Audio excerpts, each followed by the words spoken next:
कर काम खैरी में खड़ा हूँ, जहाँ पे आज़ाद उम्मीदवार एलेवान घड़ियाल से जनाब शोएब आबिद साहब उनकी यहाँ पे काफ़ी मीटिंग का इनेकाद किया गया है। इंशाअल्लाह थोड़ी देर के बाद शोएब आबिद साहब पिंडाल में पहुँचने वाले हैं, तो यूँ ही वो पिंडाल में पहुँचेंगे इंशाअल्लाह हम आपको साथ साथ इस वक्त एलेवान घड़ियाल में यहाँ पे तकरीबन 4-5 जमातों के टिकट होल्डर अपनी कैंपेन को ज़ोर शोर से चला रहे हैं। वहाँ पे हम देख रहे हैं कि आज़ाद उम्मीदवार शोएब आबिद साहब जो कि इस वक्त मेरे ख्याल में जो टिकट होल्डर हैं के बावजूद इनकी पोजीशन बहुत मुस्तहकम है, और इस वक्त जो मुकाबला है वो लगता ऐसे है कि शोएब आबिद साहब के साथ ही मुकाबला होगा किसी टिकट होल्डर का। चौधरी साहब राजा आसफ साहब जोआ से और मेज़बान महफिल राजा शाहिद इकबाल साहब, राजा अकरम साहब, राजा ज़ोएब साहब, राजा बनारस साहब, मोहम्मद शोएब साहब, राजा नासिर साहब, मुदस्सर साहब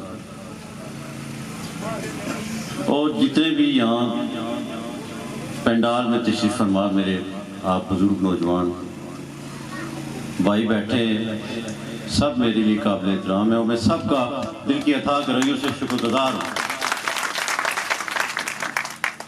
एहलियान खैरी का ख़ास तौर पर कि एहलियान खैरी ने हमेशा मेरे वालिद को यहाँ से इज़्ज़त दी, मोहब्बत दी। आज उस रवायत को बरकरार रखते हुए आप सब ने दोबारा मुझ पर एतमाद का इज़हार किया, उस हवाले से मैं आपका शुक्रगुज़ार हूँ। इस शेर से मैं अपने ख्यालात का इज़हार करूँगा। तूफ़ान से जब टकरा गए फिर आर क्या पार क्या, तूफ़ान से जब टकरा गए फिर आर क्या पार क्या, जब चल पड़े तो चल पड़े फिर तीर क्या तलवार क्या। एहलियान खैरी,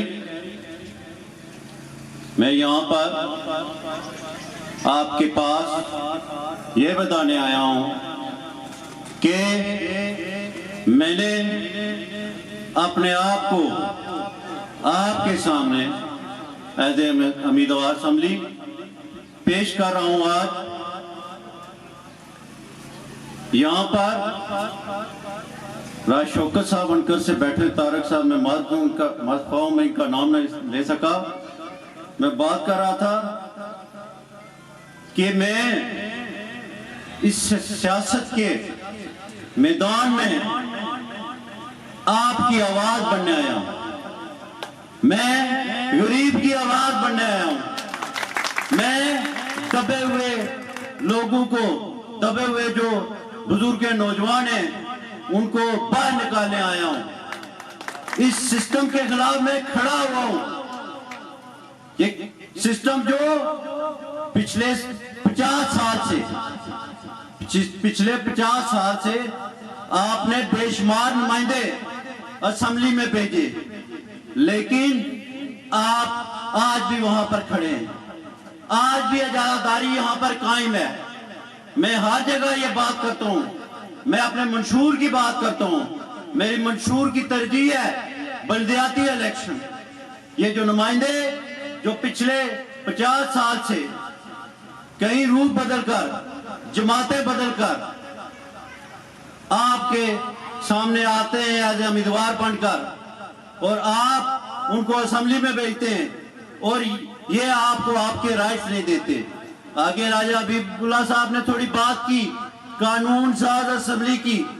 मैं उम्मीदवार कानून साज असेंबली हूं, मेरा कोई काम नहीं है बंदर बांट करना।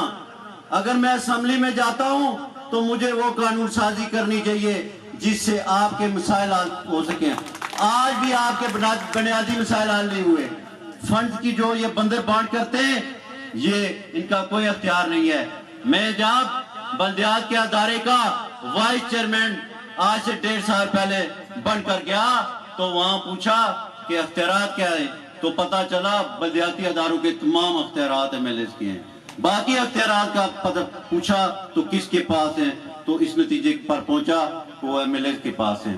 फिर मैंने अपनी क़यादत से सवाल किया, ये कौन सी जमहूरियत है, ये कौन सी जमहूरियत है जिसमें अख्तियारात अवाम को नहीं दिए जा रहे। जमहूरियत का तो मतलब है अख्तियारात अवाम के पास हो, और जमहूरी सिस्टम बलदियाती इंतखाब के बगैर ना मुकम्मल